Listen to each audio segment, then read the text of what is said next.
Hey, what's going on?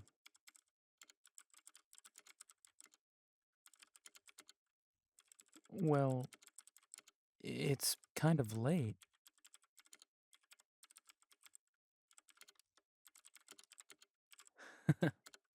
You couldn't sleep.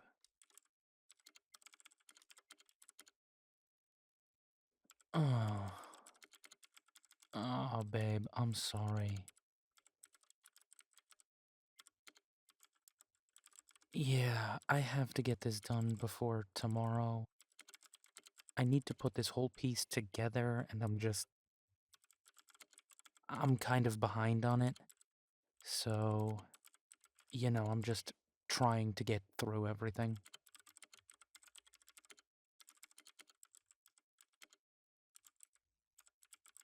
No, I know it's late. I'm sorry. I'll try to wrap up as quick as I can.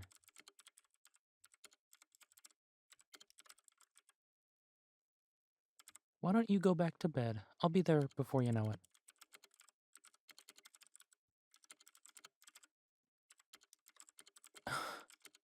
What do you mean you can't sleep without me? I've seen you do it before.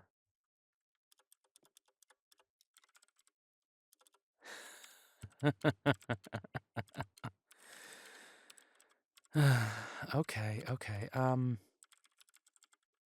Listen, I need like 20 more minutes.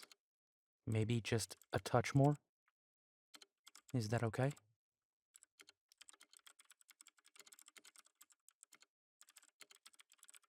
Yeah, yeah, it won't take long at all.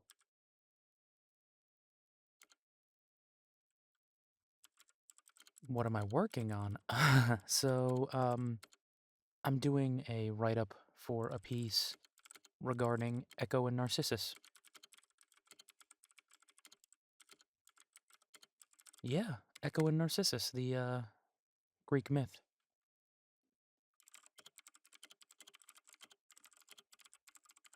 Well, I mean, you'd be amazed how many people don't actually know that story, so it's kind of fun. I get to go back to my roots.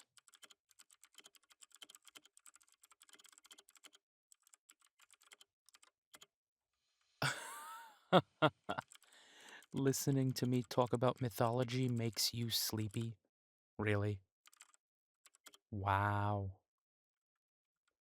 Should I get my laptop? I can come to bed and just type while you sleep next to me.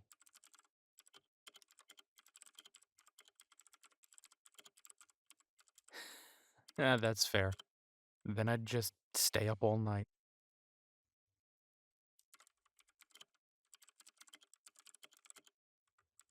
Well, I mean, you could always hang out here with me.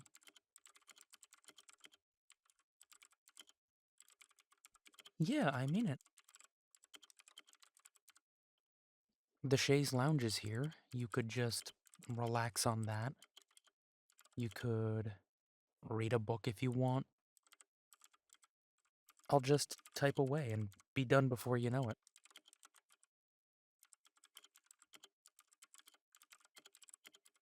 Talk to you about what I'm working on.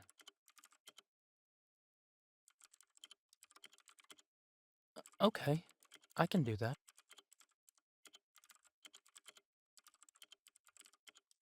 Well, why don't you then get comfy?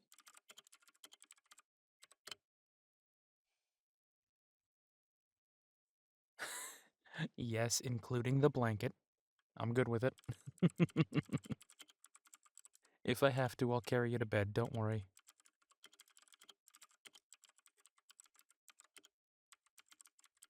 And I can work, and I can tell you all about Echo and Narcissus.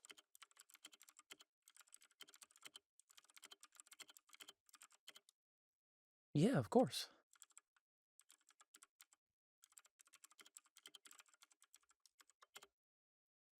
Okay, so, well, as with all great Greek myths, Zeus.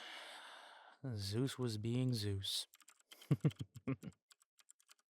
And he had decided to go play in the mountains of Greece, where all the wood nymphs and river nymphs had decided to join him. And we all know what was on Zeus's mind. But this did not sit well with Hera. You know how she got about his extramarital activities. So,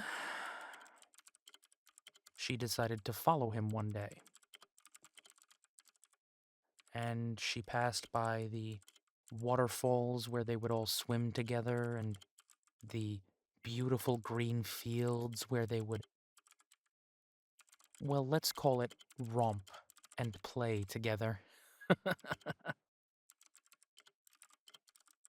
And every time she would come close to catching him, another nymph would block her path.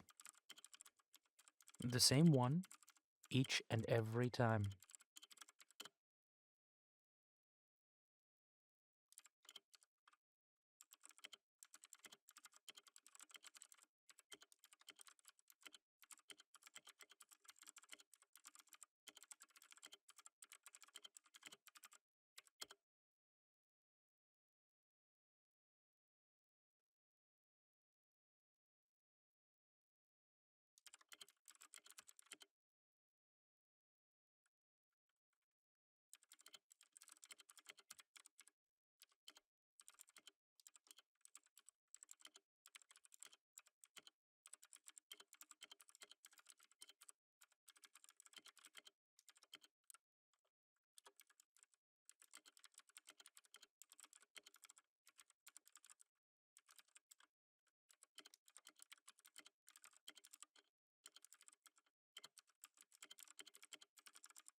You know, I've always felt bad for Hera.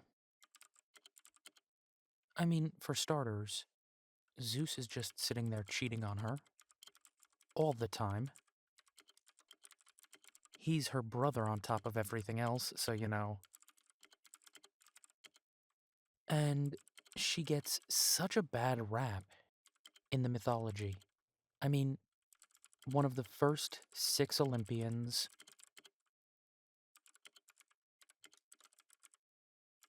one of the 6 gods and goddesses that overthrew the Titans.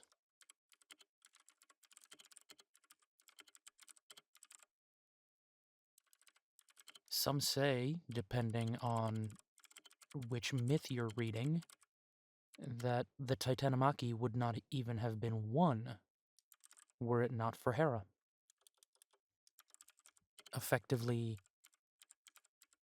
lowering Cronus's guard and convincing him that she was on his side and, you know, no, really, I'm all about you, Kronos.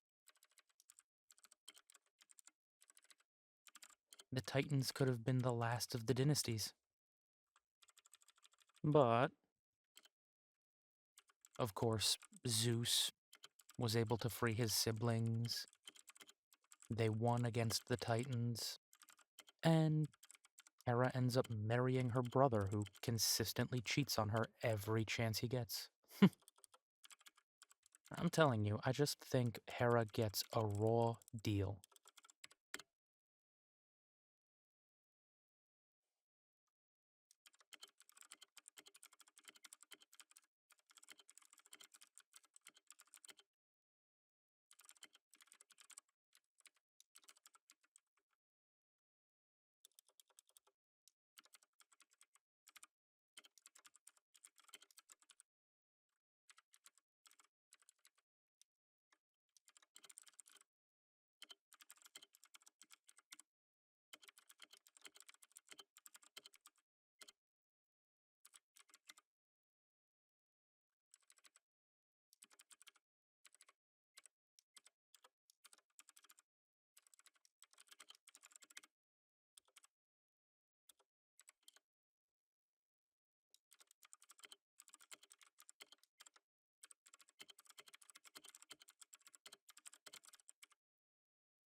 Where was I?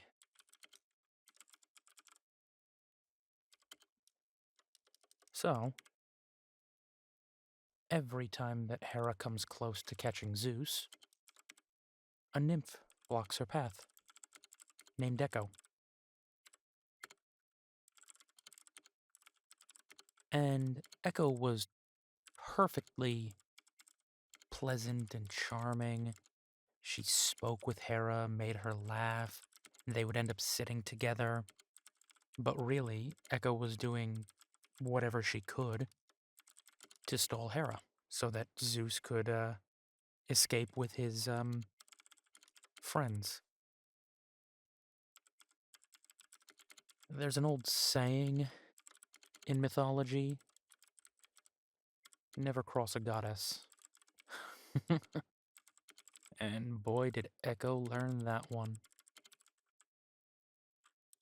When Hera discovered what Echo was doing, she cursed her. She flew into a rage unlike anything anyone had seen. And she said to her, "Your tongue has made me a fool. Your voice forevermore will be brief. You'll always have the last word, but never the first."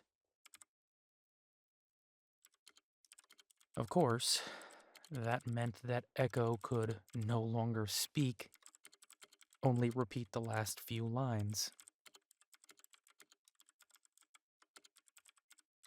So, if I said, like, "Hey, let's go to the bar," she could reply with, "To the bar?"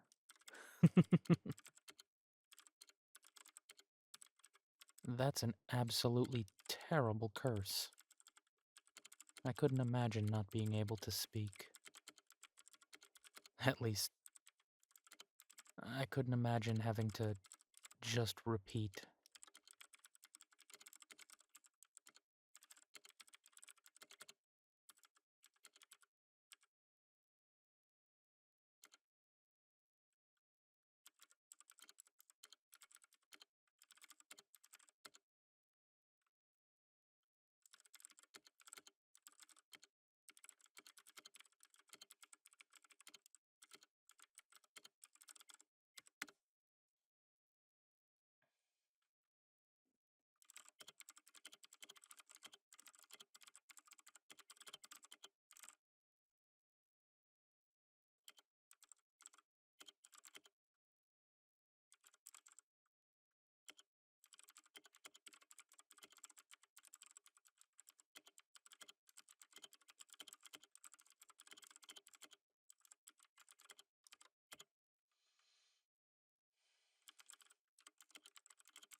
Sadly for Echo, she would be forced to live like that for years. Until one day, Echo spotted a beautiful, golden-haired young man. Blonde, for those who, don't need all the poetry. Blonde, not golden-haired, but a blonde youth of unsurpassed beauty.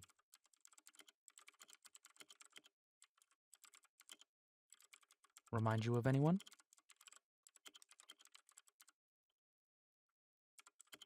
That youth was Narcissus. He was the most beautiful of all the men in the forest. Everyone who looked at him instantly fell in love with him. But Narcissus was egotistical.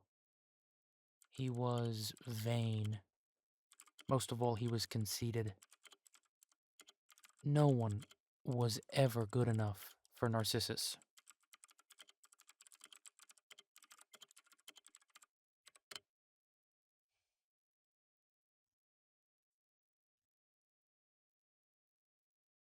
When finally Echo laid her eyes on Narcissus, she herself fell in love with him.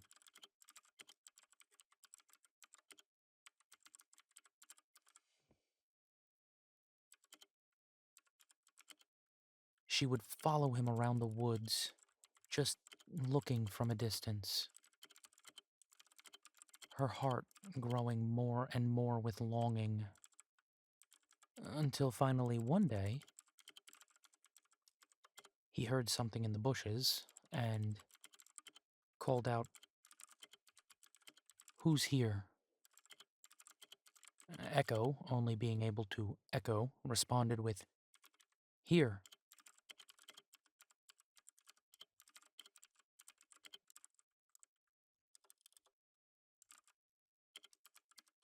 And that's how it would go for days. She would follow him. He would call out to her, "Who are you? Come to me." And she would respond, "Come to me. Stop hiding. Let us meet. Let us meet." And finally, one day, Echo couldn't take it any longer. And he said, "Stop hiding. Let us meet." And she replied, "Let us meet." And she ran out from behind the trees, and she rushed to embrace him.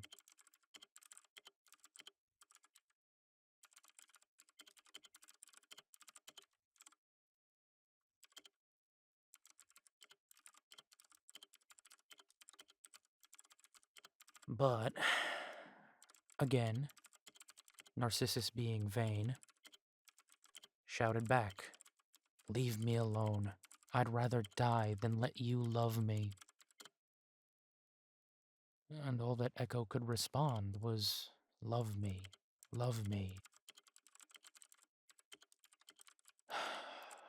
She was so bereft that finally she found a cave to live in and hid there for the rest of her days. Now, this is where the legend skews a little bit. Some say purely by chance, some say Nemesis the goddess took pity on Echo, but either way,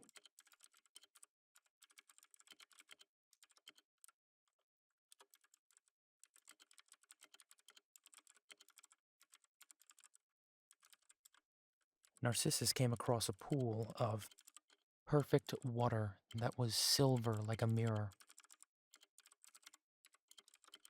Nothing had ever disturbed this water. Birds and animals did not drink from it.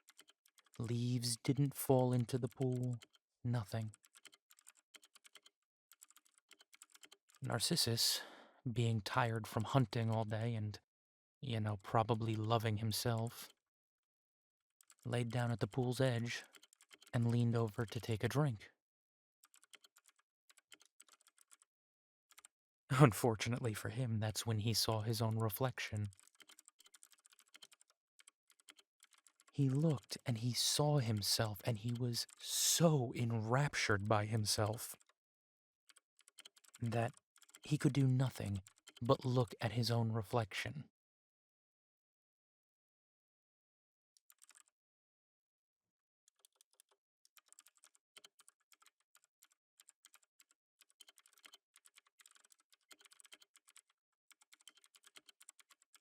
He thought this being must be more lovely than Apollo. Finally, having found somebody he could love, he leaned forward and tried to kiss the water. But, of course, it was only water. There was nothing there. So he tried to reach in and embrace that vision. But again, nothing. And he started crying out to the heavens. What love could be more cruel than this? I can only touch water when I try to kiss my beloved. When I try to hold my beloved, only water do I feel.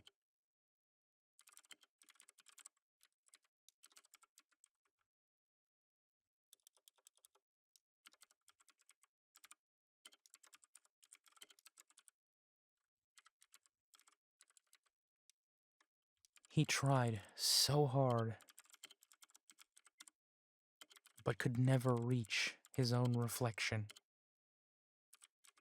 And he would stare at it day after day after day, not eating, not sleeping, until finally, bereft, he felt himself slipping and simply said, "Goodbye, my love," to his own reflection. And somewhere, from deep in the woods, in a forgotten cave, a voice could be heard. "Goodbye, my love. Goodbye, my love." The next day, when the nymphs all searched for Narcissus' body, all they ever found was a beautiful white flower with a yellow center right where Narcissus laid.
Sleep well.